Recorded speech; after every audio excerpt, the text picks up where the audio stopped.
All right, Duke is moving on to the Elite Eight for the third time in 3 years under head coach Jon Scheyer. What a start for him, and he had to do it versus a legendary coach. Jon Scheyer's 38 years old.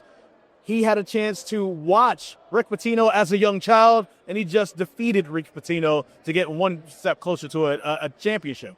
He keeps learning. He keeps getting better. He keeps adapting. No one is a better self-reflector than Jon Scheyer in this Duke program right now, Chris. And I look back to their previous tournament exits. We were talking about this. Who have they lost to under Jon Scheyer? Tennessee, a tough physical team, his first year. Houston last year. NC State. NC State, that one more magic maybe than toughness, just one of those kind of crazy runs for your Wolfpack. But in this one, I was thinking, they're down at the half and down 10 in the second half. But Duke answered the bell once again. You're making a good point right there, because when Duke has been upset either in the offseason or even during the season, it's usually those big, physical, tough teams that really bring it to you. And that's one of the things that I think Duke saw today in a way that I don't think they've seen it all year, right? Like you see Malik Brown always poking at balls versus other teams. He's always getting deflections, helping to get steals and things like that. St. John's felt like they had 4 Malik Browns on their team. And also they had one of the better shooting games of the season. St. John's doesn't normally make that many threes. They made 13 threes. I think their season high for this year is 15 made threes in a game. St. John's absolutely played out of their minds in this one, and Duke was still able to answer the call. But the even biggest part about that I think is just really amazing is that Caleb Foster came back 20 days after breaking his foot, and he gave them 19 big minutes and 11 big points, and they needed all of it. I remember you were telling me, because you talked to Caleb Foster's dad, and he's sharing with you that he thought he had a chance to come back. I bring Brian Murphy in here. Yeah, we got Brian Murphy joining us now. Zoom out the screen a little bit on the podcast live here.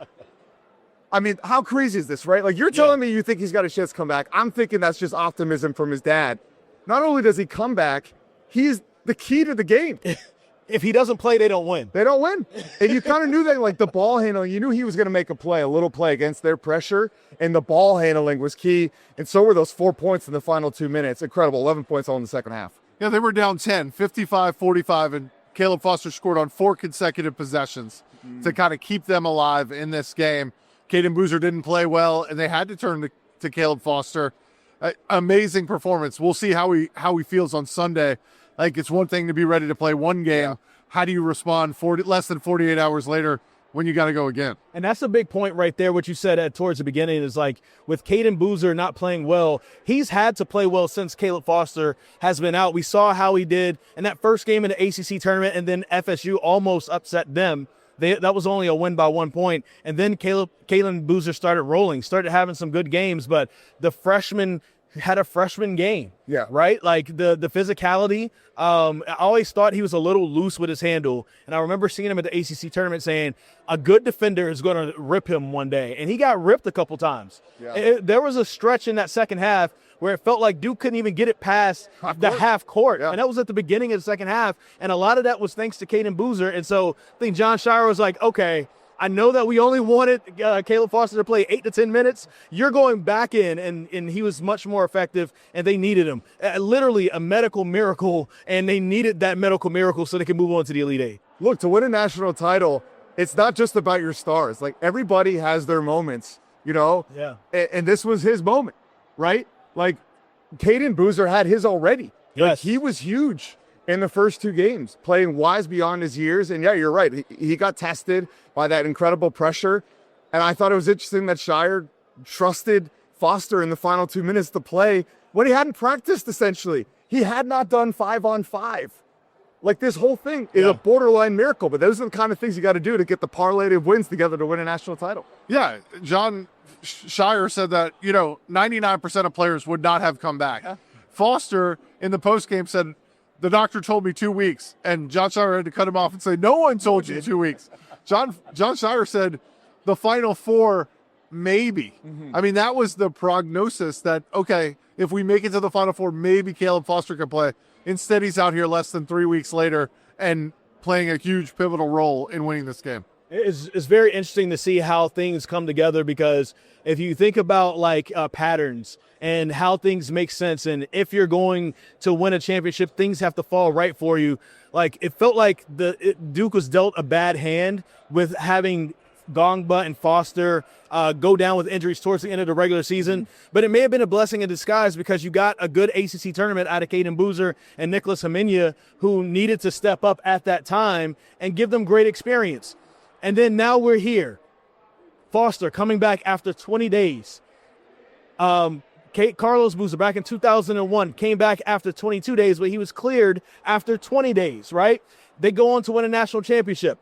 Duke has won 5 national championships. Every time they've won, they've beaten St. John's. Duke just beat St. John's. And then also Brock Davis, who's the son of Brian Davis, who won 2 national championships with Duke in 91 and 92, shared with me in the locker room, his birthday is April 6th. The last time Duke won a national championship was on April 6th, 2015, and the national championship this year is on April 6th. It's all lining up right now. Well, you know, in 92, they also beat Rick Pitino to get to the second of those back-to-back championships, and they beat him in the East Regional. Now, that was the East Regional final. This was the East Regional semifinal, but they did have to go through Rick Pitino, and I thought his postgame was very interesting. You know, you can talk about all the things that may have gone wrong for St. John's. He said, we could not stop the bully drives. Bully drive, bully drive, bully drive. And you see when we talked about Caleb Foster and Caden Boozer, when things get really tough, John Shire puts the ball in the hands of Cameron Boozer and says, go create, big fella. And no one has been able to stop him from getting into the basket. I just want to say this really quick before we wrap up. It still doesn't feel like Duke has played a good game in the NCAA tournament. And I don't want to say it like this, but it feels like they've kind of failed up in the NCAA tournament. That sounds harsh, but like they haven't played any really good games. The second half of TCU was a good half. It wasn't a good overall game. Right. I'm waiting for them to finally put it together. And if they can put it together over the last 3 games, we're talking about new national champions. Look, I think you can look at how they've played thus far as a warning sign, a red flag, right? Siena taking them to the brink, TCU playing them real close for a long stretch and getting down 10 to St. John's in the second half. Or you could look at it as you had your chance to get these guys. Yeah. And you didn't. You come at the king, you best not miss. That's true. Like I said a couple of rounds ago, now they're at full strength. Watch out.